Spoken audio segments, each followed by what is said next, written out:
Bueno, una variable aleatoria, no las quiero asustar con los nombres, pero es como una función que le asocia a un evento del espacio muestral un número real. Entonces, en lugar de trabajar con los eventos, que a veces nos complican porque son conjuntos y no es muy natural para nosotros trabajar con conjuntos, vamos a trabajar, en lugar de trabajar con un conjunto, vamos a trabajar con un número real, que por allí nos resulta más, más natural. Entonces, supónganse un ejemplo. Consideramos tres pacientes, los clasificamos.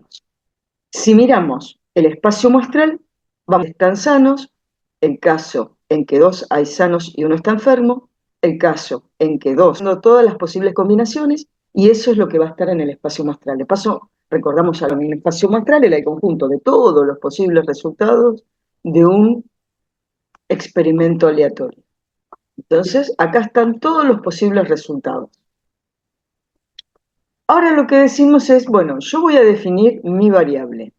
Mi variable es número de pacientes sanos entre los tres que observo, ¿sí? Entonces digo, bueno, si es una función, la variable asociada al evento sano, sano, sano, ¿qué número le va a asociar? Y si yo tengo que contar cuántos sanos hay entre esos tres que saco, el número que le asocia es el 3. Yo miro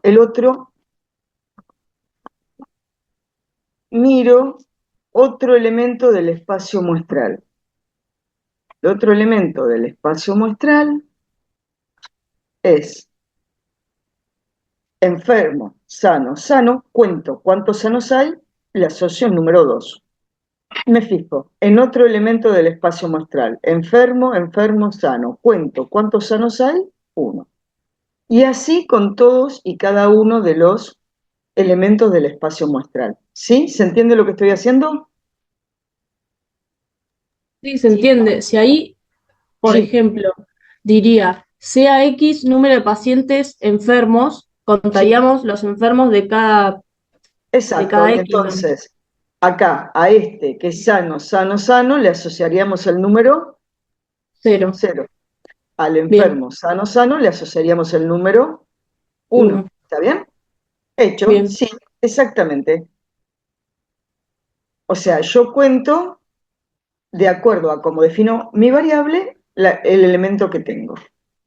Bueno, este conjunto de valores que toma la variable, o sea, 0, 1, 2 y 3, esto es lo que se llama rango o recorrido de la variable. ¿Sí? Entonces, el recorrido o rango de o de resultados que toma esa variable, el de todos. ¿Sí? ¿Estamos de acuerdo? Bueno, una vez que nosotros tenemos el recorrido, si mi variable aleatoria es discreta, ¿se acuerdan que era una variable discreta? Una variable es discreta si la que tengo toma los valores enteros. puntuales. ¿Sí? En este caso es una variable discreta porque toma el valor 0, 1, 2 o 3. Y es discreta porque entre dos valores de la variable no hay ningún valor intermedio, ¿está bien? Entonces, ahora ya podemos decir cómo vamos a definir las variables, como discretas o continuas. ¿Cuándo la variable va a ser discreta? Cuando el recorrido tome valores puntuales. Estos valores puntuales pueden ser finitos, como en este caso, 4 elementos, o eventualmente pueden ser infinitos, 0, 1, 2, 3, 4, así siguiendo. Pero todos valores puntuales, valores que entre dos valores de la variable no hay ningún valor intermedio. ¿Está? ¿Sí? Y una variable va a ser continua cuando el recorrido de la variable puede tomar cualquier valor en un intervalo. ¿Sí? Eso va a ser una variable continua.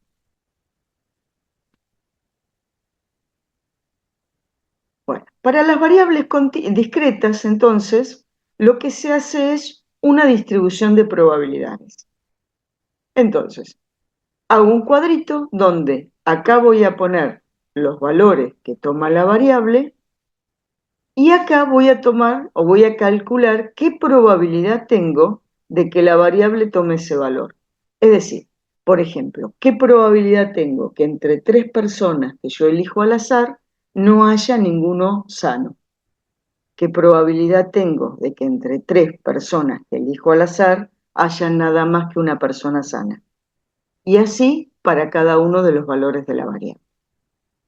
No lo vamos a hacer, no lo vamos a calcular, pero lo que sí tenemos que tener en cuenta es que después cuando sumamos esas probabilidades me tienen que dar 1, porque es lo máximo que yo puedo conseguir de probabilidad.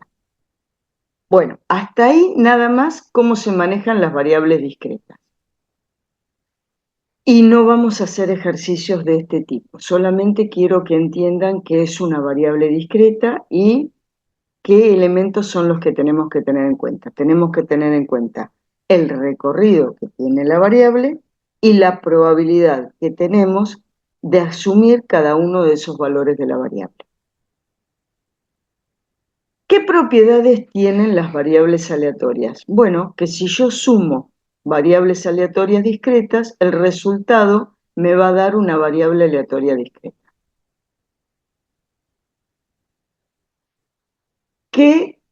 O sea, si yo tengo una variable aleatoria X y le sumo una variable aleatoria Y, esto me da una Z y esta es una variable aleatoria. ¿Sí? O sea, sumo dos variables y me da una variable. Si yo tomo una constante y la multiplico, una variable aleatoria. ¿Sí? Y toda combinación lineal de una variable aleatoria discreta también me da una variable aleatoria discreta. O sea, yo tengo una variable X y una variable Y. Y dos números, frente a los números reales. Dos números cualquiera. Por Y también me da una variable aleatoria. ¿Sí? Estas son las propiedades con las que después tenemos que trabajar. Entonces, la suma de variables aleatorias me da una variable aleatoria. Una constante por una variable también es una variable, y si tengo dos variables aleatorias y dos números, esta combinación lineal de una constante por la variable más la otra constante por la variable también me da una variable aleatoria discreta, o una variable en general, porque también va a servir para continuos. Bueno, y acá arranco con lo que son las variables aleatorias continuas. Las variables aleatorias continuas tienen un recorrido infinito en cualquier intervalo de una recta. Con cada variable aleatoria hay que asociarle una función que es la que me va a dar la forma que tiene esa variable, y cuando yo quiero calcular la probabilidad para una variable aleatoria continua, no puedo calcular la probabilidad en un punto solito, porque la probabilidad en cualquier punto solo, la probabilidad me da 0. Entonces lo que yo tengo que calcular es la probabilidad en un intervalito. No puedo tomar en un solo valor, me da 0. Tengo que tomar en un intervalo. ¿Y cómo se calcula? Bueno, ya les dije, acá una función. Entonces, si yo quiero calcular, está bajo la curva, ¿sí? Variables continuas. O sea, después lo que hay que hacer es el área bajo la curva. No, pero sepan, porque cuando veamos ahora la distribución normal de Gauss, que hay que tener en cuenta esto. El área bajo esta curva es lo que me da la probabilidad. ¿Sí? ¿Se entiende más o menos hasta ahora lo que voy diciendo? Sí, se entiende. Sí. Bien, entonces, la distribución normal de Gauss, la famosa campana de Gauss, ¿sí? ¿La ven acá? Acá está, ¿sí? La campana de Gauss. Esa es la distribución continua más importante. ¿Por qué? Porque hay un montón de fenómenos en la naturaleza, en la medicina, en la ingeniería, en las ciencias sociales, que el comportamiento de las variables se ajusta a lo que es una campana de Gauss. ¿Cuál es la idea? La idea es, para que una variable siga una distribución normal de Gauss, vamos a ver cómo me sale. Ahí está. Que los datos se concentran. Acá va a estar la media, porque esto es una población, el mu. Los datos se concentran alrededor de la media, y a medida que yo me alejo, tengo menos chance de encontrar valores, ¿sí? Por ejemplo, cuando dicen que el normal para la glucemia es entre 0,9 y 1,1, ¿qué significa? Significa que la media es 1, que acá tengo 0,9 y acá tengo 1,1, que la mayoría de las personas tiene la glucemia acá, contra personas con esos valores de glucemia. A partir de un cierto valor, yo digo problemas, y acá hay personas que tienen, bueno, hiperglucemia y tienen muchos problemas de salud. Pero en realidad lo que yo estoy suponiendo es que si yo me encuentro alrededor de este valor, del 1, es que estoy normal, ¿sí? Y normal, hay personas que con 1,1 funcionan bien y hay personas que con 1,1 no se deben sentir bien, y personas que con 0,9 están bien y personas que con que con un 0,9 no deben sentirse bien. Y eso depende de cada persona. Pero ¿qué pasa? Nosotros sabemos que el 95% de los pacientes se encuentran entre estos valores. Por eso decimos que son valores normales, ¿sí? Esa es la idea. Entonces, muchos de los fenómenos que nosotros trabajamos y asumimos como normales, ¿por qué? Porque se ajustan a esta forma de campana. Dice, bueno, muchas de las variables que surgen de experimentos también son normales. Por ejemplo, el tiempo de absorción de un medicamento. Bueno, hay medicamentos que se absorben en 15 minutos.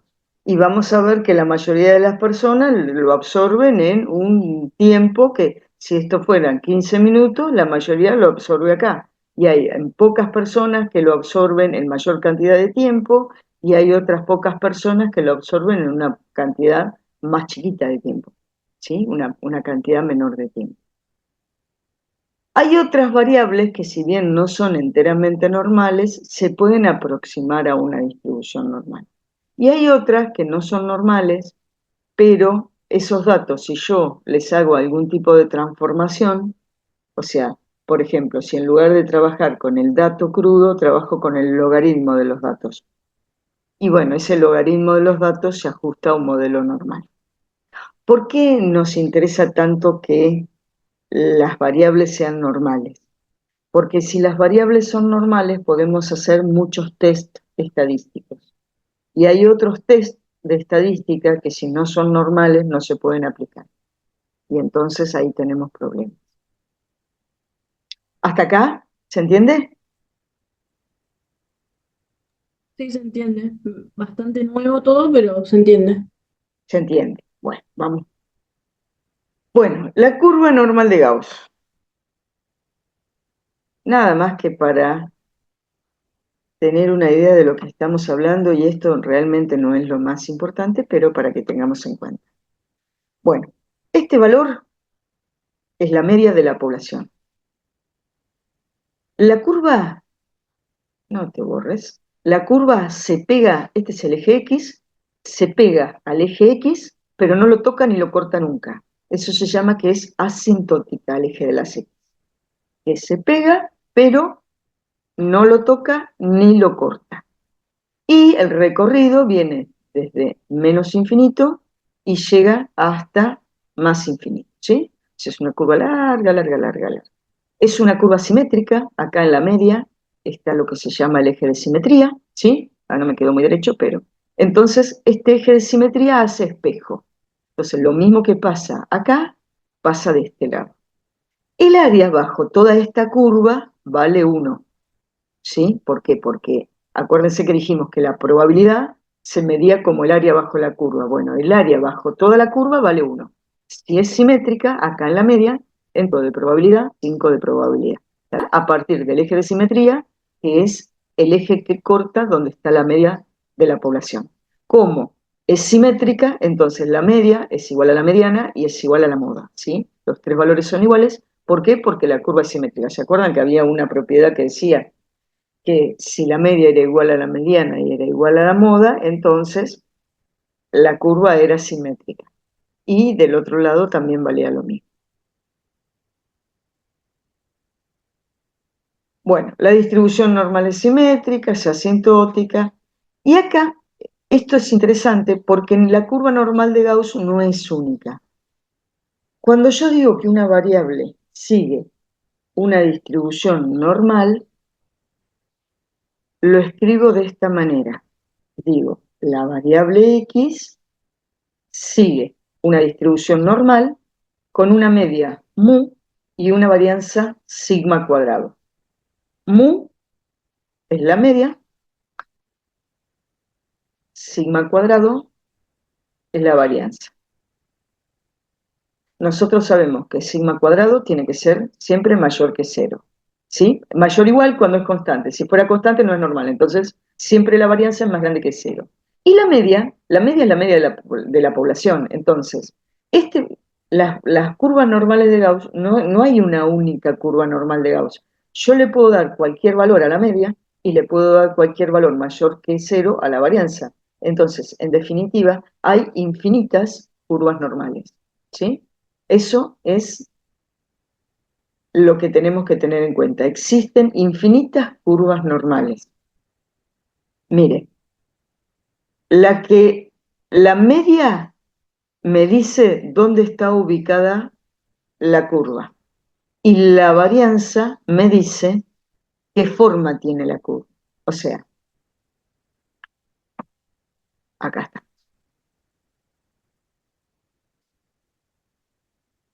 Esta es una curva normal que tiene distintas medias, pero fíjense que todas tienen la misma forma, entonces todas tienen la misma varianza.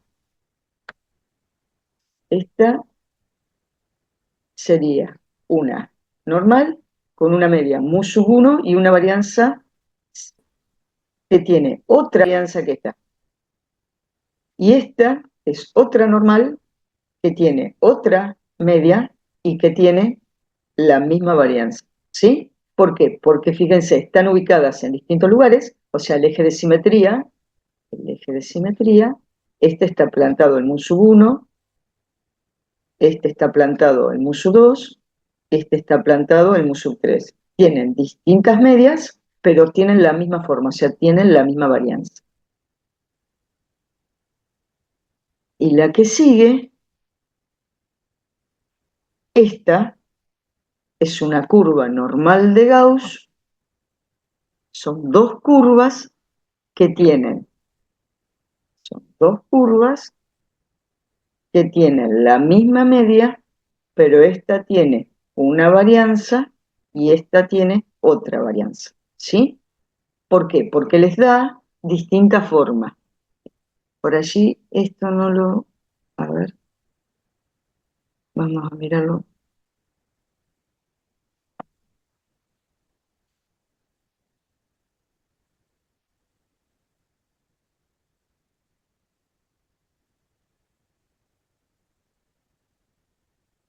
Fíjense. Yo acá tengo los ejes. Esta tiene una cierta varianza y esta tiene otra varianza. ¿Está bien? Esta, que va más arriba, tiene una varianza más chiquita. ¿Se acuerdan? La varianza es el cuadrado del desvío estándar. El desvío estándar es la distancia promedio de los datos a la media. Entonces, si el desvío es chiquito, ¿qué significa? Si la varianza es grande, ¿qué significa? Que el desvío es grande. Si el desvío es grande, significa que hay mucha distancia entre los datos y la media. Entonces lo que tengo es una curva más aplastada, ¿sí? Con los valores más concentrados. Entonces acá sería una variable x1 que tiene la misma media y una varianza cualquiera y tiene otra varianza. O sea, están plantadas, digamos, la curva en el mismo lugar, pero una es más dispersa y la otra es más concentrada. Eso, qué tan concentrada está, es la varianza. Y la media me dice en qué lugar está ubicada, en qué lugar está ubicada en la recta la curva normal de Gauss. ¿Se entendió? Sí, se entendió. ¿Sí? Bueno. Esto es nada más que para que ustedes vean que hay infinitas curvas normales. Nosotros vamos a trabajar con la que nos corresponda a nuestra variable, pero hay infinitas curvas.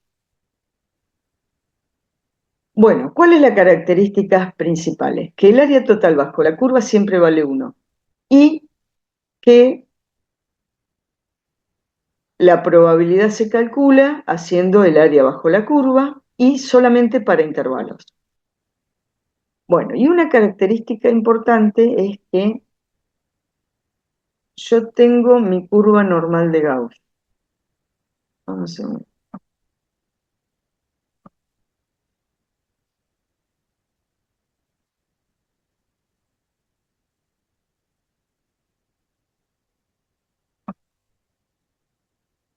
Tengo mi curva normal de Gauss.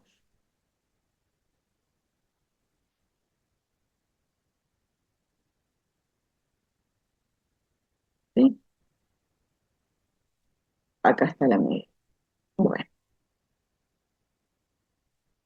entonces, si yo hago la media menos un desvío y la media más un desvío, acá adentro, el más menos un desvío estándar, hay 8. O sea, acá tengo el 68% de los datos. Un 68% de datos está entre un desvío a la izquierda y un desvío a la derecha. El más menos un desvío estándar. Si yo tomo en la media menos dos desvíos y la media más dos desvíos estándar, en este intervalo, acá, tengo, ¿sí? O sea, el 95% de los datos está en más o menos dos desvíos estándar. Y si yo tomo tres desvíos estándar,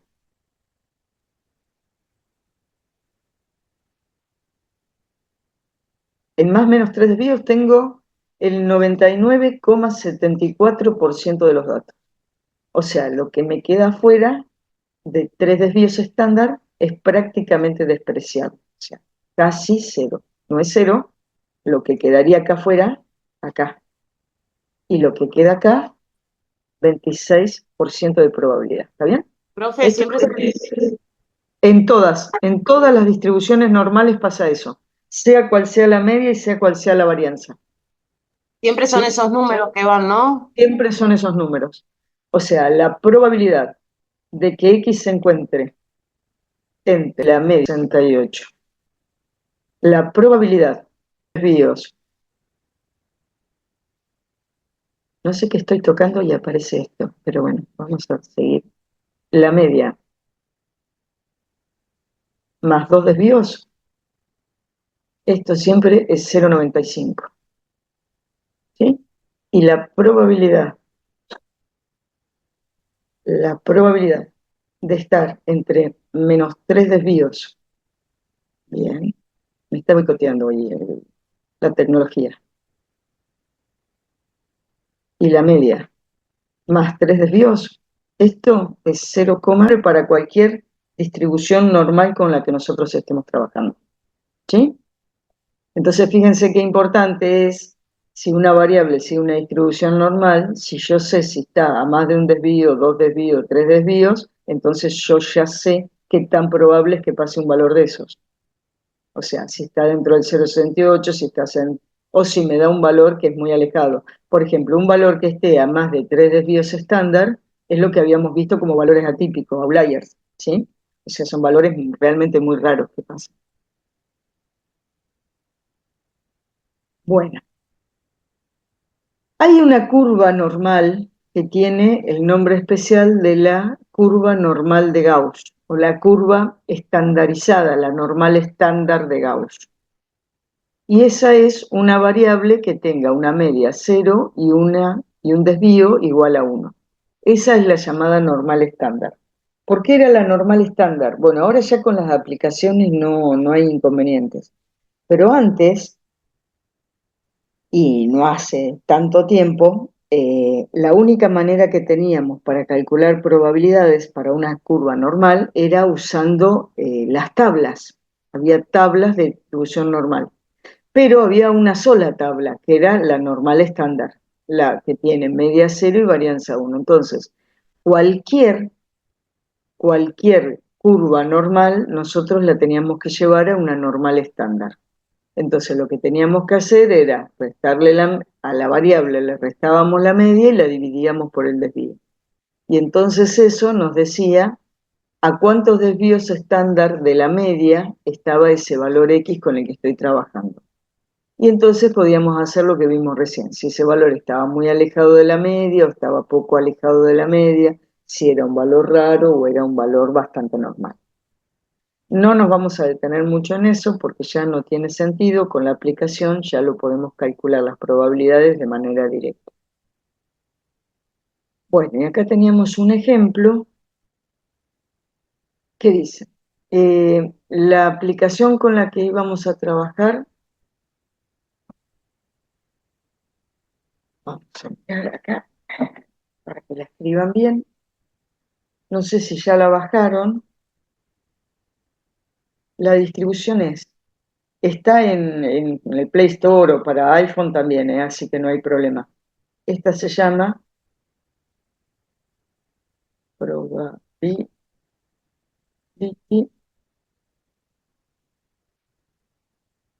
Distribution, ¿sí? Es un botoncito rojo, una F y una X tiene, ¿sí? Esto en rojo, las letritas blancas, ¿sí? Así que si pueden, vayan bajándola.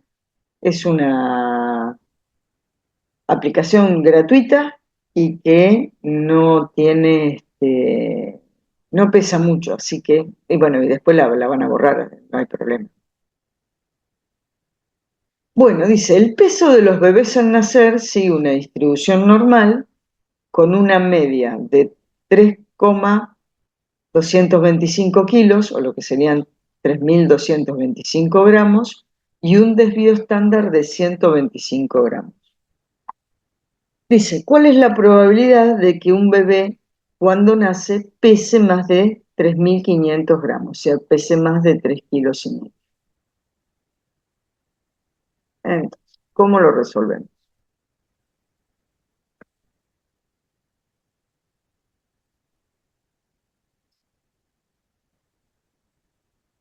Entonces, mi variable X es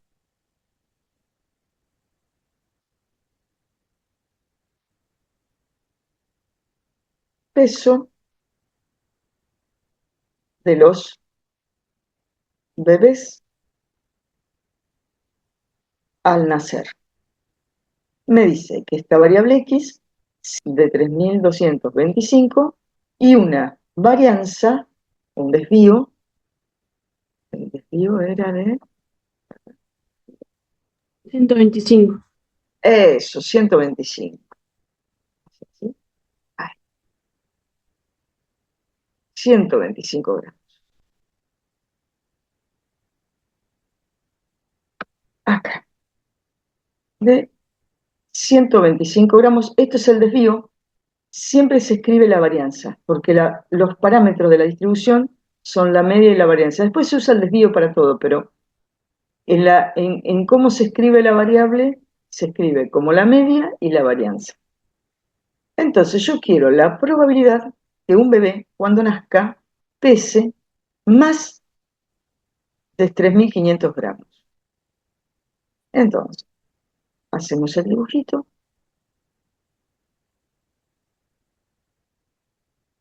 Acá tengo mi variable X centrada en 3.225, ¿sí? La media. 3.500 estará por acá. Quiero la probabilidad de lo que X sea más grande, o sea, que el bebé pese más que esto. Este es el área que yo estoy buscando, ¿sí? Ese es el área que estoy buscando. ¿Tienen la aplicación? ¿La bajaron? Sí, ahí lo estoy abriendo. ¿Hasta No la sé si hay que momento? registrarse. Pero es gratuita, así que si se registran no creo que tengan problema. Bueno, los que ya la bajaron, ¿Qué dice bueno, selecciona la distribución? esa. Seleccionan la distribución, toquen ahí. Y se descuelgan un montón de lo que son distribuciones. La beta, la chi-square, la exponencial, la gamma. Bueno, hay una que dice normal, exacto. Bueno, ¿descolgaron eso? ¿Ya llegaron a la curva? Sí, aparece una curvita como que Aparece estamos una viendo. curvita normal. Fíjense que arriba dice media. Y por defecto está puesto 0 y 1, ¿está bien? Pero eso se puede cambiar. Toquen donde dice 0, borran el 0 y ponen 3225, que es nuestra media. Y en el desvío tocan, borran el 1 y ponen 125. El X, yo quiero quiero ver cuál es la probabilidad de que pese más de 3500. Y fíjense que por defecto está puesto X mayor, pero si ustedes tocan donde dice probabilidad de X mayor, les aparece mayor o menor, ¿está bien? O 2 veces la probabilidad de la colita. Bueno, yo quiero la probabilidad para este caso de que sea mayor que un cierto valor. Pongo el mayor y doy el OK. Y les da este número 0.0139. ¿Les dio eso? Y si se fijan en el dibujito les aparece la colita dibujada. ¿Sí? ¿Les apareció o no les apareció? No, yo no llegué. Me A quedé en ver, 3025 y 125. Y después la X 3000 me deja completarla con números nada más. la Sí, X, la X ponen 3500 y Bien, donde dice probabilidad de X mayor, dejan X mayor porque es lo que estoy buscando, y aprietan en el tecladito la teclita del OK. ¿Sí? La B. ahí me sale 0,0139. Exacto, ese es el valor. Ese es el Ok. valor de probabilidad. ¿Sí? A Y ver, voy el, a ver si pongo el emulador para la próxima. Así lo podemos. Acá dice mu, la teclita del mu, sigma, la teclita del sigma, y el valor acá dice x. Y acá donde dice la probabilidad de x mayor, les da el resultadito, o x menor, o la probabilidad. Y acá les da el valor de la curvita. ¿Sí? Entonces, acá ponemos la media, 3500. Acá ponemos el desvío, 125. Acá ponemos el 3500 y dejamos el y. ¿Está bien? sí, perfecto. Bueno. Ahora, dice, ¿cuál es el peso por encima del cual se ubica el 75% de los bebés? O sea, ¿cuál es el peso? ¿Cuál es el peso por encima del cual se ubica el 75% de los bebés? O sea, la probabilidad, tengo que buscar un mes de tal manera que el 75% de los bebés pese más que ese valor. O sea, la probabilidad es 0,75. ¿Estamos de acuerdo? O sea, el peso mínimo por encima del cual tenemos al 75% de los bebés. Bueno, si están en la aplicación, borramos el X, dejemos la media, porque vamos a trabajar con esa media. Ahora conozco cuánto vale la probabilidad. Y no sé, bueno, a 75. Yo lo tengo en color rosa, 0,75. Ahí pongo el 0,75. Y si le doy el OK, los bebés que nacen a gramos. Les da el dibujito también, ¿sí? ¿Y consiguieron llegar a ese resultado con la aplicación? sí, ¿Tengo eso bien? ¿Se entiende? por el momento hace ratito que se le empezó a como querer cortar, pero se le entendió lo que dijo. ¿Sí? Bueno, sí, porque no tengo, está complicado. Está complicada la internet hoy. ¿Se Sí, se entendió? entendió ¿Llegaron a y ese yo resultado? llegué y creo que Cecilia que estaba, porque te estábamos diciendo que sí, pero no sé si se escuchaba. Bien, a mí se me está cortando también, por ahí los escucho medio cómo están. Bueno, ¿hacemos un intervalito? ¿Sí? ¿Y seguimos? ¿10 minutos y seguimos? Dale. Bueno, Bueno,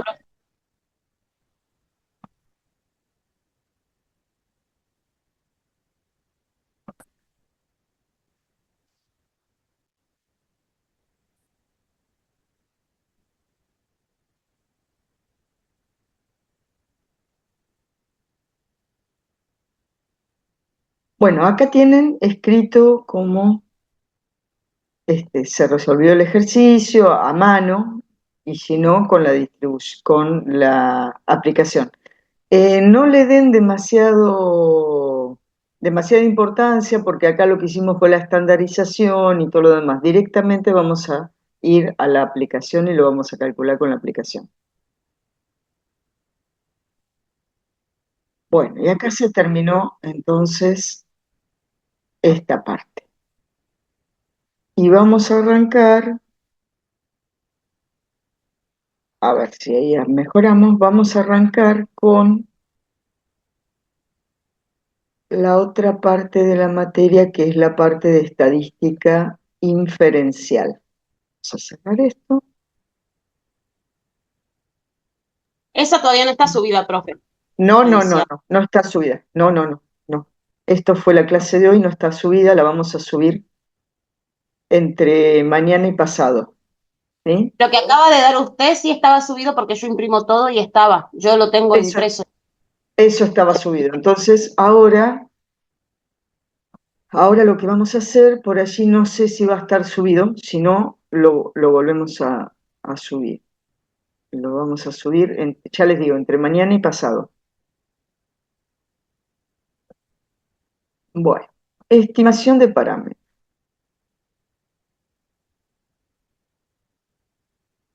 No, este es. A ver.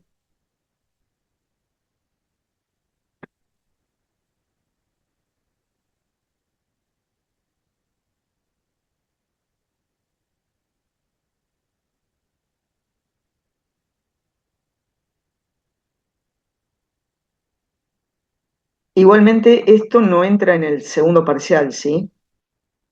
O sea, en el segundo parcial entra nada más que hasta, bueno, toda la parte de probabilidad, eh, sensibilidad, especificidad y riesgo, ¿sí? O sea, estadística diferencial no entra en el parcial. No, estadística Perfecto. inferencial no entra en el parcial.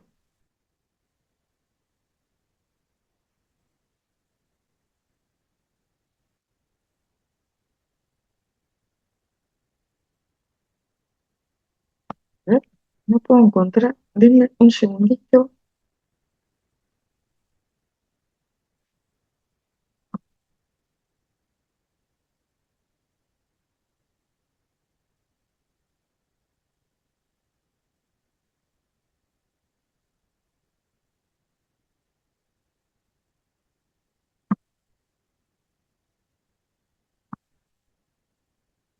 Profe, después entonces en el segundo que usted está diciendo entraría probabilidad, sensibilidad, riesgo y especificidad, ¿no? Sí, ¿Y hay otro parcial que entraría a todo esto otro que estamos viendo?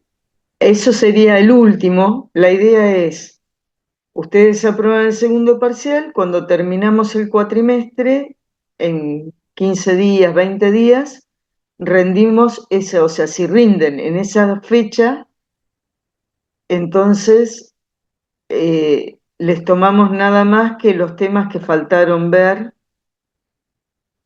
en, en esos dos parciales. Si después rinden, pasada esa fecha, si rinden, qué sé yo, al otro año, entonces ahí entra todo en el final. Si no, entra la última parte. Ah, ok, porque eso no me quedaba claro, por eso le pregunto. ¿Y se hace coloquio? Por eso sería el tercer coloquio ese, Ah, ok, ok. ¿sí? O sea, a ver, si rinden en diciembre, rinden esta última partecita que no entra en el parcial. Diciembre podemos llegar a transar hasta, bueno, febrero, ¿sí? Volvemos el 15, bueno, febrero. Ya a partir de marzo, abril ya empiezan a rendir final completo, ¿está bien? Pero ustedes ponen una fecha, por ejemplo, tal Sí, fecha se sí, puede sí, sí, rendir. sí. Ah, Nosotros ok. ponemos la fecha, nosotros les pasamos la cursada y ustedes se anotan en el final, pero les tomamos esta última parte. Ah, listo. La idea es que rindan esta última parte en diciembre y se saquen todo de encima, ¿está bien? Sería Y sí, lo esa es ideal. la idea, eso sería genial. esa sería la idea, ¿sí? O sea, los vamos a ayudar, vamos a seguir dándoles consulta, vamos a seguir como venimos hasta ahora. Pero entonces rinden y ya está, en diciembre terminan todo. ¿M? No lo ponemos como coloquio porque ahí es toda una historia, pero en definitiva la idea es esa, que tengan un coloquio. A ver qué pasó con el chat.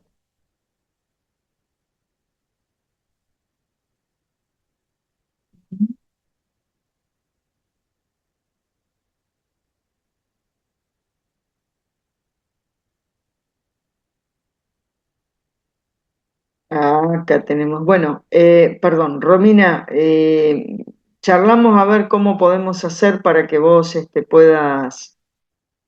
puedas justificar la falta en el trabajo, ¿sí? Lo vemos, lo vemos. Una compañera que había perdido ya el 17 y si pasamos el parcial no podía justificarlo. Bueno, vamos a ver cómo lo arreglamos eso, ¿sí? De alguna manera vamos a poder solucionarlo. Bueno,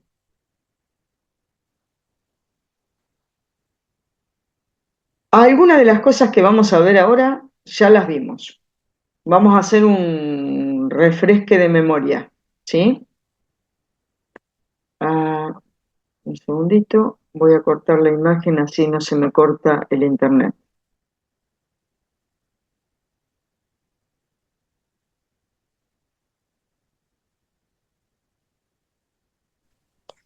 Profe, disculpe, se me Sí, corta un montón en internet. No escuché bien lo de la fecha, queda no, no, para el no. 24.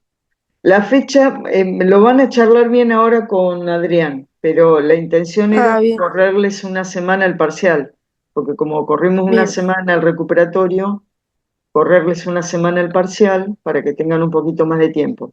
Pero Ah, estábamos bueno, viendo de que por allí algunas personas tenían problemas porque ya habían pedido el 17. Lo claro. vamos a ir viendo cómo lo solucionamos, ¿sí? Bien, bien. Eso es lo que habíamos dicho. Perfecto. Gracias, Bueno, profe. no, está bien. A ver, estos son conceptos que ya vimos y no nos viene mal refrescarlos un poquito. Una población es el conjunto total de personas o objetos que poseen una o más características en común. Esos elementos pueden ser eh, objetos, personas o entidades abstractas, qué sé yo, podemos sacar una población sobre los hospitales, ¿sí? O medidas. Por ejemplo, el nivel de colesterol en sangre, ¿sí? Esas son, si le sacamos el nivel de colesterol en sangre a todas las personas que viven en Bahía Blanca, eso es una población.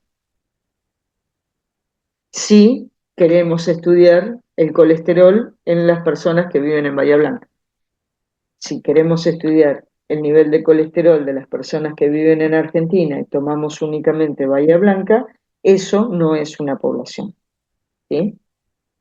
Entonces, depende de cómo definamos el trabajo, o sea, hacia dónde queremos orientar el estudio, es donde vamos a tener definida esa población. ¿Qué es lo que dice abajo? ¿Sí? O sea, depende de dónde definamos el conjunto, es donde vamos a extender las conclusiones. No podemos tomar conclusiones a conjuntos más grandes que el que definimos a priori. Lo que decíamos, personas afectadas por la hipertensión, cápsulas correspondientes a un determinado fármaco, fabricados en un determinado laboratorio, en un determinado mes y en un determinado lote. O sea, el lote es la población. Fíjense que cuando la ANMAT eh, saca de circulación algún elemento, no saca toda la marca, ¿sí? Por ejemplo, dice, bueno, hay inconvenientes con el aceite de la marca Pispaf. Bueno, el lote de aceite de esa marca, número tal, ha sido sacado de la venta. ¿Está bien? sacan el lote. Bueno, ese lote es la población. O cuando hay un problema con un fármaco, lo que sacan es el lote. No es la producción anterior ni posterior, es ese lote. ¿Por qué? Porque se supone que ese lote es el que fue fabricado bajo las mismas condiciones, por eso es una población en sí misma. Esas poblaciones pueden ser finitas o infinitas. El hecho de hablar de una población infinita, en realidad, generalmente lo que se trata o de lo que se habla es de una población arbitrariamente grande. O sea, las poblaciones infinitas en sí es muy difícil de encontrar.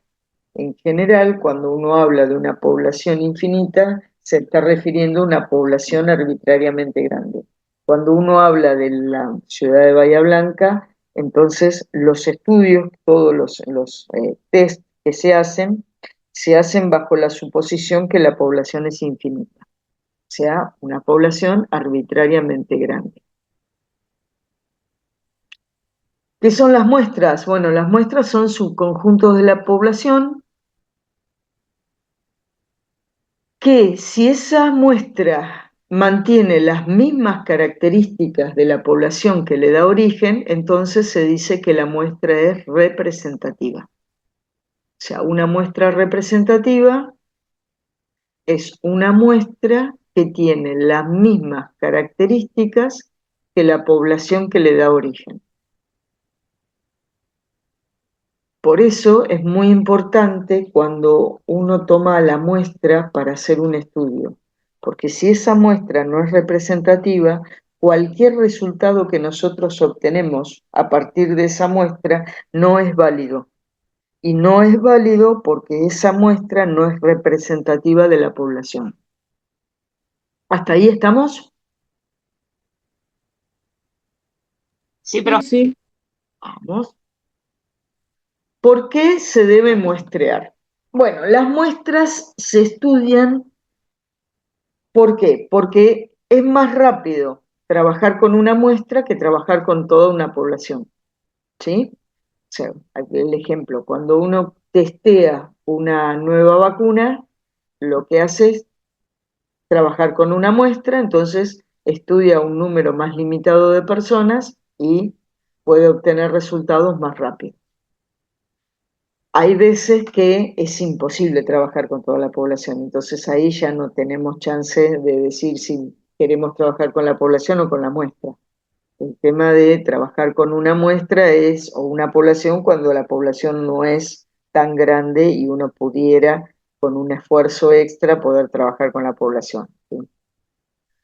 Es menos costoso el estudio en una muestra que en una población entera, sí.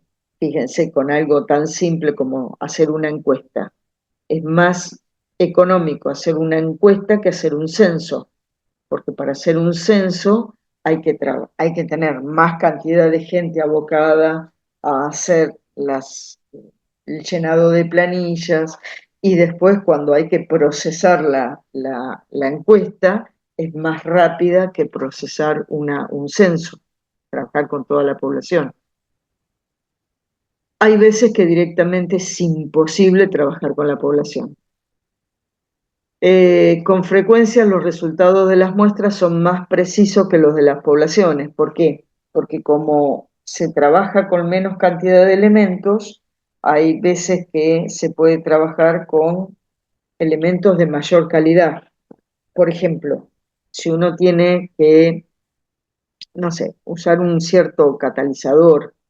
Bueno, si yo tengo que usar el catalizador en muestras, en menor cantidad de muestras, puedo utilizar un catalizador de mejor calidad que si tengo que comprar mucho más para hacer una muestra más grande. Entonces, los resultados por allí son más precisos. Y si las muestras se seleccionan de manera adecuada, es posible utilizar métodos de probabilidad para estimar los errores. O sea, cuando uno trabaja con toda la población, conoce con exactitud el valor de los parámetros, por ejemplo, de la media o de la varianza. Cuando se trabajan con muestras, lo que uno tiene son estimadores, no tiene mu, tiene X barra. Ahora, si esa muestra yo la pude tomar al azar y con métodos probabilísticos, entonces yo voy a conocer qué probabilidad tengo de estar cometiendo un determinado error cuando estimo el parámetro a partir de los datos que saco de la muestra. Si la muestra no se usa, no se toma con métodos probabilísticos, entonces yo no sé qué error hay en la estimación. ¿Sí? ¿Se entiende? A ver, Sí, se entendió. bien.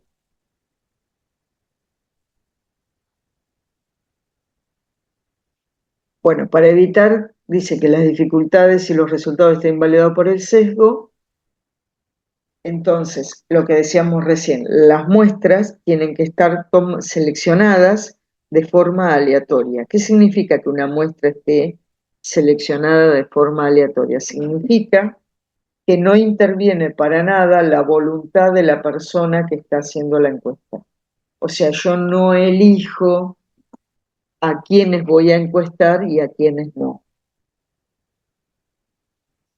Selecciono al azar quienes van a intervenir en el estudio y entonces, o sea, porque eligiendo los elementos, evidentemente yo puedo hacer que los resultados estén sesgados, ¿sí? O sea, que no sean resultados eh, que a mí después me sirvan para realmente estimar los parámetros. Supónganse que yo quisiera estimar qué cantidad de materias tienen aprobada en el cuarto año de la licenciatura en enfermería. Y entonces tengo que sacar una muestra de todos los estudiantes que están cursando el cuarto año. Si yo saco una muestra aleatoria, puede ser que uno tenga aprobados ese año 3 materias, el otro tenga 2, el otro tenga 1. Ahora, si yo voy y elijo a fulano, mengano, sultano, que tienen todos 5 o 6 materias aprobadas, bueno, cuando yo hago el promedio de materias aprobadas, me va a dar mucho mayor de si lo tomara de forma aleatoria. Entonces, esos resultados, al haber elegido los elementos que forman parte de la muestra, esos resultados van a estar eh, eh, viciados. O sea, esos resultados son nulos. ¿Por qué? Porque están manipulados para que me den un resultado que yo necesito. ¿Sí? ¿Se entiende? Bueno, hay distintos tipos de muestreos, ¿sí? O sea, distintas formas de obtener muestras aleatorias o muestras al azar, muestras que después a mí me sirvan para estimar parámetros. ¿De qué depende? O sea, ¿por qué tengo distintas maneras de sacar una muestra? Bueno, porque de acuerdo a las características que tenga la población, es la forma en que yo voy a obtener las muestras. O sea, no me sirve siempre el mismo método de selección de muestras. Todo depende de las características de las poblaciones con las que estamos trabajando. Por eso no es fácil sacar muestras aleatorias. La materia muestreo es una materia que en cualquier posgrado de estadística dura un cuatrimestre. ¿Por qué? Porque las poblaciones generalmente tienen características complejas y entonces para obtener una muestra que sea realmente representativa de esa población, hay que recurrir a distintos métodos, ¿sí? Entonces, los más simples son los que vamos a ver ahora, que los vamos a ver solamente como para que ustedes tengan noción de que existen distintos métodos para sacar muestras representativas, no porque nosotros vayamos a trabajar en la asignatura con este tipo de muestreos. El más sencillo de todos es el que se llama muestreo aleatorio simple. Este muestreo aleatorio simple es el que nosotros estaríamos utilizando para poder aplicar todo lo que vemos en nuestra materia. O sea, todo lo que nosotros estamos viendo lo podemos calcular si la muestra se obtuvo con un muestreo aleatorio simple. O sea, la fórmula que nosotros tenemos para calcular la X barra es la fórmula adecuada si el muestreo es aleatorio simple. Si hay otro tipo de muestreo, la X barra se calcula de otra manera. ¿Sí? ¿Está bien? ¿Se entiende eso? Sí, Bien, entonces, nosotros tenemos que pensar que todo lo que hicimos y lo que vamos a hacer a partir de ahora es si nuestras muestras se obtienen a partir de un muestreo aleatorio simple. Entonces, ¿cuándo se usa el muestreo aleatorio simple?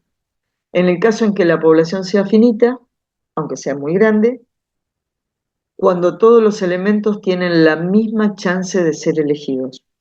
O sea, todos los elementos tienen la misma probabilidad de ser elegidos. Cuando la población es homogénea, o sea, cuando todos los valores son parecidos y semejantes entre sí. ¿Cómo se hace? Bueno, si la población es finita, no es grande, pero no es excesivamente grande, lo que se hace es numerar todos los elementos y después están los que se llaman números al azar, números aleatorios. Esos números hay tablas o si no hay software que producen números al azar. Por ejemplo, el Excel tiene una aplicación donde existen números aleatorios, salen números al azar. A ver si puedo mostrárselas. Les muestro cómo salen los números al azar. El tema cuando uno trabaja con un software que hace números al azar es que se llaman números pseudo aleatorios, no completamente aleatorios, porque se repite el patrón a una determinada cantidad de datos, pero por ejemplo, se empiezan a repetir a partir de, no sé, 10.000 datos que producen. Ahí están viendo una pantalla de Excel. sí, ahí se ven las tablas de Excel y todo. Bien. El único problema. Ahí se ve una pantalla de Excel que dice generación de números aleatorios. Sí, se ve. Bien. Entran en generación de números aleatorios y me fui de la pantalla. Sí, ya no se ve. No se ve nada. Bueno, listo. Ya está. Para la próxima les... Bueno, entonces, esos números aleatorios se generan a partir de un software. Y entonces me dice, por ejemplo, supónganse que yo tenemos el curso, están anotados 100 personas. A cada uno los numeramos. Uno tiene el 1, el 2, el 3, el 4, ¿sí? Vamos a esos números al azar y nos fijamos. Entonces, supóngase que el primer número aleatorio que salió fue el 4. Vamos y nos fijamos quién tiene el número 4 y esa es la primer persona que forma parte de la muestra. Después, nos fijamos cuál fue el segundo número, no sé, el 50. Vamos y nos fijamos quién tiene el número 50, ese es el segundo elemento que forma parte de la muestra. ¿Sí? ¿Está bien? ¿Se entiende? Sí, sí, se entiende. Bien. ¿Por qué todos tienen la misma chance? Si tenemos 100 alumnos, ¿la probabilidad de ser elegido de cuánto sería? Y de la cantidad que ponga, de Bueno, lo... supónganse, tenemos 100 alumnos o estudiantes, vamos a decirle estudiantes, si no soy muy antigua y vieja.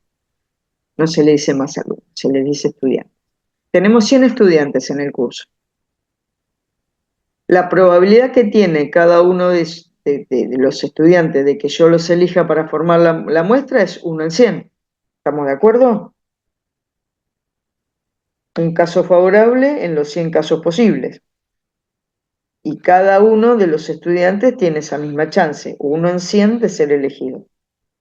Entonces, cuando los numero y después busco quiénes son los primeros, no sé, supóngase que quiero una muestra de tamaño 10, bueno, me fijo los primeros 10 que salieron en la tabla de números al azar y ellos van a formar parte de la muestra, ¿sí?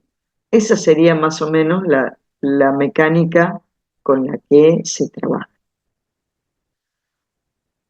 ¿Se entendió? Sí. Sí, se entendió. Bien. El segundo tipo de muestreo que se puede utilizar es el que se llama muestreo sistemático. Dice, consiste en establecer un periodo K y a partir del primer elemento se seleccionan los k'ésimos elementos. Bueno, esto es más fácil si lo vemos con un dibujito. Supónganse que ustedes tienen un fichero. Tienen que sacar 10 historias clínicas, ¿sí? Que hay en un fichero. Nos fijamos. ¿Cuál es la dimensión del fichero? ¿Sí? ¿Está bien? Tenemos que sacar una muestra de 5 historias clínicas. Entonces, lo que se hace es dividir esta distancia en 5 partes iguales. ¿Está bien? Entonces, nos fijamos cuánto mide esto. Supóngase que un fichero de ancho mide, no sé, 40 centímetros. ¿Sí? 40 dividido 5 me va a dar 8. Entonces, voy a dividir en 5 partes de 8 centímetros. 1, 2, ¿sí? 1, 2, 3, 4 y 5. Supónganse que todos miden lo mismo, ¿sí? Esto mide 8 centímetros. ¿Por qué? Porque el total era de 40 centímetros. ¿Está bien? 8 centímetros. Esta distancia. Entonces, me fijo acá, en estos primeros 8 centímetros, ¿cuántas historias clínicas hay? ¿Sí? Supónganse que 1 centímetro y medio, hay 7 historias clínicas. ¿Sí? 7 carpetitas con las historias clínicas. Bueno, yo elijo al azar un número entre 1 y 7. Supóngase que sale el número 4, por decir un número. Me fijo quién está en el lugar 4, la carpeta 1, la 2, la 3 y la 4. Esta es el primero que yo saco para la muestra, ¿sí? La que está en el lugar 4. Ahora, esta que estaba acá, le sumo los 8 centímetros y me va a dar acá. Esta es la segunda que yo voy a sacar para formar parte de la muestra. De acá le sumo 8 centímetros y saco la que está acá. Le sumo 8 centímetros y saco la que está acá. Le sumo 8 centímetros y saco la que está acá. Y entonces saqué 1, 2, 3, 4 y las 5 historias clínicas al azar. ¿Sí? ¿Se entendió? Entendí, pero una pregunta. El 4 salió, es un ejemplo en este caso, Es un pero ¿de dónde ejemplo, es salió? un ejemplo. Yo digo, en este primero había 7 historias clínicas. ¿Sí? Carpetas. Yo digo, entre 1 y 7, que son las que hay, elijo un número al azar. Voy a esa tabla de números al azar o voy al software que me da un número al azar y bueno, el primer número que salió fue el 4. Un ejemplo, podía haber salido el 1, el 2, el 3, cualquiera. Perfecto. Y si daba el 2, a eso le Me da sumabas el 8 2, me y así fijo. sucesivamente. Me fijo, acá está la primera carpeta, esta es la segunda carpeta. De esta segunda carpeta sumo 8 y O busco sea la que que está acá. Sí, tengo que buscar la que está en el lugar 10 sería. exacto, la que está en el lugar 10. Sucesivamente, la otra en 12, la otra en No, 14. no, en lugar 10 no. Por cantidad de centímetros, porque yo dividí los 40 centímetros que tenía el fichero en 5 partes y me dio 8 centímetros. Porque por allí alguna carpeta es más gorda que otra, o más finita. Claro, pero usted dice que esos 8 centímetros le tengo que sumar, en el primer ejemplo dijo 4, ¿no? El que está en el lugar 4, yo lo puse acá, suponete, estas eran todas iguales, en este lugar estaba la carpeta 4. Del lugar donde está la carpeta 4, ¿sí? De este lugar donde estaba la carpeta 4, yo sumo 8 centímetros. Y me voy a la carpeta que esté en ese lugar. No cuento carpetas, cuento por centímetros. ¿Cuántos centímetros están? Ahora ¿Bien? sí, ahora lo entendí. Yo pensé que era por carpeta que contaba, ¿no? Le tengo que poner No, 8 centímetros. exacto. Por 8 centímetros y me fijo cuántos están. Ahora hago por 8 centímetros y me fijo cuánto están. Esto si yo lo dividí el periodo por cantidad de centímetros. Ahora, suponete que fuera una producción en serie, ¿sí? Entonces, yo digo, cada media hora elijo un elemento, ¿sí? Estamos produciendo, no sé, produzco frascos para vacunas y quiero determinar la calidad del vidrio que tiene ese frasquito para las vacunas, ¿sí? De que no tenga ninguna imperfección, que después eso pueda hacer que la vacuna sufra algún tipo de inconveniente. Entonces digo, bueno, vamos a probar a ver cómo están produciendo los frascos. Entonces digo, bueno, cada media hora saco un frasco de la producción. Eso también es un sistemático. Saco un frasquito, a la media hora el que hicieron saco un frasquito, y a la media hora saco un frasquito. ¿Está bien? Sí, ahora sí entendí, profe. Bien. Entonces, bueno, eso es un muestreo sistemático. Hay otro tipo de muestreo que se llama estratificado. ¿Qué es un muestreo estratificado? Por ejemplo, cuando no todos los elementos son homogéneos en la población, no todos los elementos tienen las mismas características.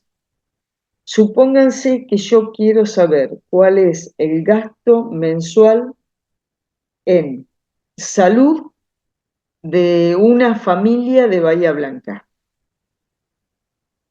¿Sí?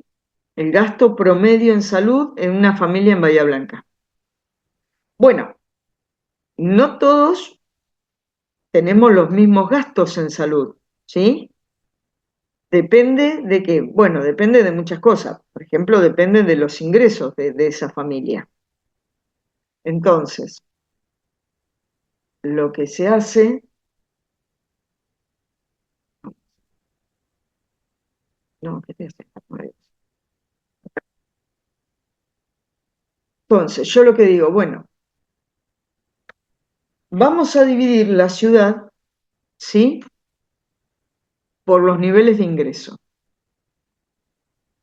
En general, uno de los elementos que uno puede tener en cuenta es el lugar donde vive, ¿sí?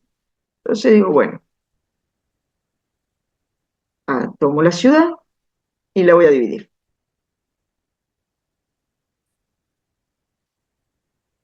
Acá vamos a poner, no sé, todas las personas que viven en los barrios que tienen un ingreso inferior a, o como máximo de X1, ¿sí? Un cierto valor. Acá todos los que están entre, qué sé yo, vamos a poner acá inferior, el ingreso inferior a 250.000 pesos, ¿sí? Y entonces, bueno, acá ponemos todos los barrios donde consideramos que las personas que viven allí tienen un ingreso inferior a 250.000 pesos. Acá todos los que están entre 250.000 y un ingreso, no sé, de 500.000. Estoy poniendo cualquier cosa, cualquier número. Y acá entre tanto y tanto, tanto y tanto, y acá todos los barrios donde consideramos que las personas tienen ingresos superiores, no sé, a 5 millones de pesos. ¿Sí? Los divido de alguna manera. ¿De qué manera? Todos los que están acá adentro son súper parecidos entre ellos, ¿sí? Todos tienen este ingreso. Los que están acá son todos recontra parecidos entre ellos. Los que están acá son todos parecidos entre ellos. Pero entre los que están acá y los que están acá son distintos, ¿sí?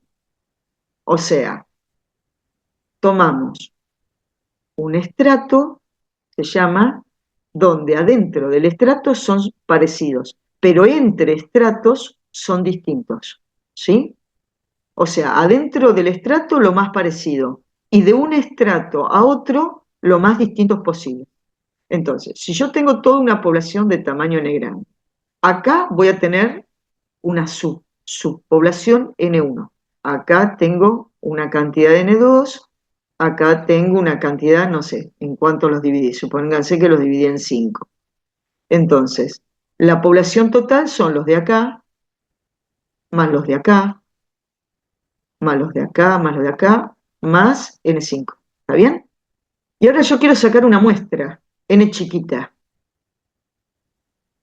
Entonces, yo lo que quiero saber es qué proporción representa esta muestra en la población. Entonces, hago la proporción N chica sobre N grande. Supóngase que esto me da 0,10. O sea, la muestra que voy a tomar es el 10% de la población. ¿Está bien? ¿Hasta ahí vamos? Sí, pero Sí, El sí. 10% de la población. Entonces, yo me fijo, acá tengo N1. Esta es la cantidad total de personas que tengo en este estrato. Bueno, saco el 10% de N1. O sea, una muestra que sea el 10% de esta población. Acá tomo una muestra que sea el 10% de esta segunda población. Y de acá tomo una muestra de esta población. Y entonces la muestra mía van a ser los que saqué acá, más los que saqué acá, más los que saqué en el último estrato. ¿Sí? ¿Se entiende? O sea, Sí, y una pregunta. El sí, 10% acá fue un ejemplo, sí, claramente puede ser 20, 30, el 12, el el 1. 5, el 3, el Bien. 1%, lo que Todo sea. depende de la cuenta esa, N chica Todo, dividido en N grande. exacto, todo depende de cuánto es la proporción en la muestra que yo esté tomando. Ahora, el tema es, después, yo tengo que sacar, supóngase, si acá hay 20.000 personas, tengo que sacar una muestra de 2.000, ¿sí? ¿Cómo saco esta muestra? Bueno, acá adentro son homogéneos, entonces acá tengo que ver cómo voy y busco esas 2.000 muestras, esas 2.000 personas. A ver, les cuento más o menos, cuando uno hace eso, uno junta los barrios, ¿no? Entonces, qué sé yo, por ejemplo, las personas de menos ingreso por allí están en un, uy, perdí, acá. Las personas de menores ingresos, qué sé yo, por ejemplo, no sé, Villa Miramar, Villa Caracol, ¿sí? Entonces, hay que ver ahí cómo se saca la muestra. Eh, El tema de mostrar en una villa, el problema está que no hay manzanas ahí, o sea, no hay cuadras. Está urbanizado de tal forma que es más complicado. Eso es un muestreo aparte. Pero, por ejemplo, fíjense, un muestreo en un barrio cualquiera, sí, no sé, bueno, en un barrio de clase media, busquemos, qué sé yo, será La Falda, Bellavista, Tiro Federal, Villa Mitre, ¿sí? Eso. Entonces, ¿qué hago yo? Acá tengo todos los barrios, tengo todos esos barrios. Entonces yo digo, bueno, ¿cuánto representa el barrio Bellavista dentro de todos esos que yo tengo en barrios de clase media? y representa no sé, el 10%. Bueno, si yo acá tenía que sacar 2.000 personas, el 10% son 200. O sea, yo tendría que volver a sacar 200 personas de Bellavista. ¿Cómo lo hago? Y tomo todas las manzanas, ¿sí? De esas manzanas sorteo, para la primera persona sorteo una manzana. Supónganse que salió esto. En esa manzana hay casas, casas, casas, casas, no sé, hay por frente, por cuadra, hay 10 frentes, 20, 30, 40. Tengo 40, sorteo entre 1 y 40. Sale la que está marcada con el lugar 15. Bueno, me fijo, empecé a contar de acá, 1, 2, acá hay 10, 1, 2, 3, esta es la que 5. Entonces vengo a esta casa y ahí le pregunto a esa familia cuánto gasta en salud. ¿Sí? O sea, los muestreos no son fáciles de hacer y no son directos. Hay veces que sí, si uno tiene un lote de vacunas, va y saca una vacuna. Y si tiene que sacar 10 vacunas, saca 10 vacunas. Las tiene todas numeradas y las saca. Ahora, cuando uno tiene, por ejemplo, que hacer un muestreo estratificado, uno tiene que meterse y hacer un muestreo, otro muestreo, y cuando termina estoy combinando 2 o 3 tipos de muestreos distintos, ¿sí? O sea, primero los divido en estratos. Una vez que los dividí en estratos, los tengo divididos en barrios. Elijo el barrio. Una vez que elijo el barrio, tengo que elegir la manzana. Y una vez que elijo la manzana, tengo que elegir la casa, ¿sí? ¿Entienden el grado de complejidad que se puede armar hasta llegar al elemento que va a formar parte de la muestra? ¿Sí? ¿Se entendió? Es re, ¿Eh? es re difícil. Hay Sí, que estar muy, muy atenta para cazar toda la idea porque, o sea, es bastante complejo lo que está explicando. es que generalmente el tema de sacar muestras al azar es complejo. Lo más difícil a veces en los estudios es sacar una muestra que realmente sea representativa. Porque si le erramos en la muestra, le erramos en el tipo de muestreo, entonces Claro, no después sirve el estudio. todo lo que hicimos no sirvió para nada, Claro. ¿sí? Y no es fácil, por eso generalmente cuando uno tiene que hacer un muestreo de este tipo, hay consultoras que los hacen, gente que trabaja de eso y sabe cómo ya tiene aceitado todos los sistemas para buscar muestras. Nosotros generalmente en ciencia de la salud no se hace eso, lo que se hace es trabajar con pacientes y bueno, generalmente los pacientes, lo más normal es un muestreo aleatorio simple, ¿sí? Esto es porque bueno, es una manera de mostrarles que hay otras cosas, hay otros muestreos. Bueno, les muestro los últimos dos y terminamos la clase acá, ¿sí? El otro muestreo, tipo de muestreo que hay, es por conglomerados. El anterior era estratificado y este es conglomerados. El estrato era dentro de cada estrato lo más parecido posible y entre estratos lo más diferente. Acá el de conglomerados es parecido. Uno va tomando distintos, se llaman conglomerados, podrían ser estratos, ¿sí? Distintos conjuntos. Ahora, en el estratificado adentro eran re parecidos y entre estratos eran distintos. Acá es adentro del estrato distintos, lo más distintos posible, y entre estratos lo más parecido posible. Por ejemplo, si uno quiere, lo que decíamos, si uno quiere estudiar cómo es el sistema de salud de las distintas ciudades. Entonces, en un sistema de salud tenemos los lugares de centros primarios de salud, las salitas, los hospitalitos, los hospitales públicos y los hospitales privados. Bueno, lo que yo tengo que hacer es buscar ciudades que sean lo más parecidas posibles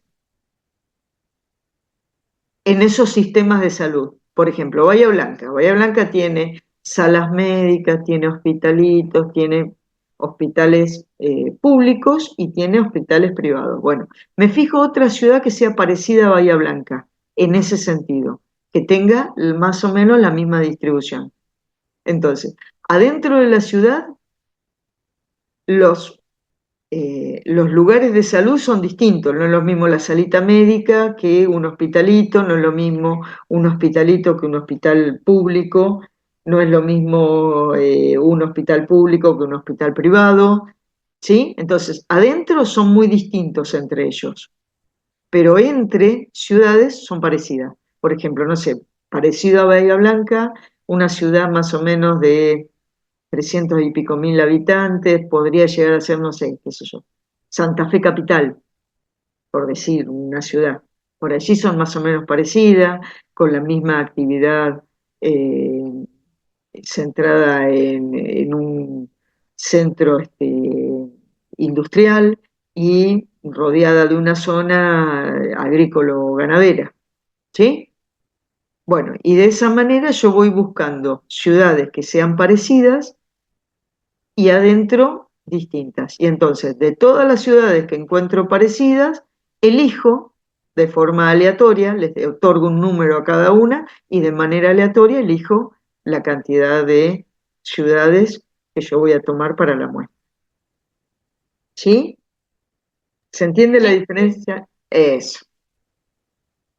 Y el último, que es el muestreo no probabilístico, o lo que se llaman muestreos dirigidos. Esto es cuando yo elijo los elementos que van a formar parte de la muestra.